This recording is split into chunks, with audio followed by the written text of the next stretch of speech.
गांव के पास एक घना जंगल था जिसे भूतिया जंगल कहा जाता था। उस जंगल के बारे में एक अजीब कहानी प्रचलित थी कि वहां एक कटा हुआ हाथ भटकता है जो लोगों को अपनी गिरफ्त में लेकर उन्हें हमेशा के लिए गायब कर देता है। राजू, जो गांव का निडर युवक था, इन बातों को मजाक समझता था। एक दिन उसने दोस्तों के सामने शर्त लगाई कि वह उस जंगल में जाकर दिखाएगा।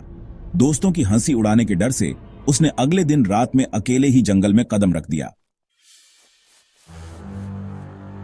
राजू, जो गांव का निडर युवक था, इन बातों को मजाक समझता था। एक दिन उसने दोस्तों के सामने शर्त लगाई कि वह उस जंगल में जाकर दिखाएगा। दोस्तों की हंसी उड़ाने के डर से उसने अगले दिन रात में अकेले ही जंगल में कदम रख दिया। जंगल में घना अंधेरा था और सिर्फ राजू के कदमों की आवाज गूंज रही थी। कुछ दूर चलते चलते उसे झाड़ियों से किसी चीज के रेंगने की आवाज सुनाई दी। उसने मशाल की रोशनी में देखा कि एक कटा हुआ खून से सना हाथ उसके पीछे रेंगता हुआ आ रहा था।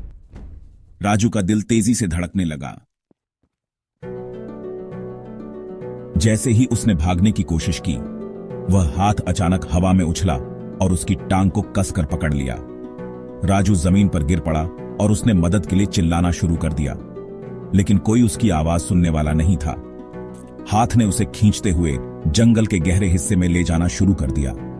कहते हैं वह हाथ उस आदमी का था जो सालों पहले उसी जंगल में अपनी जान गंवा बैठा था।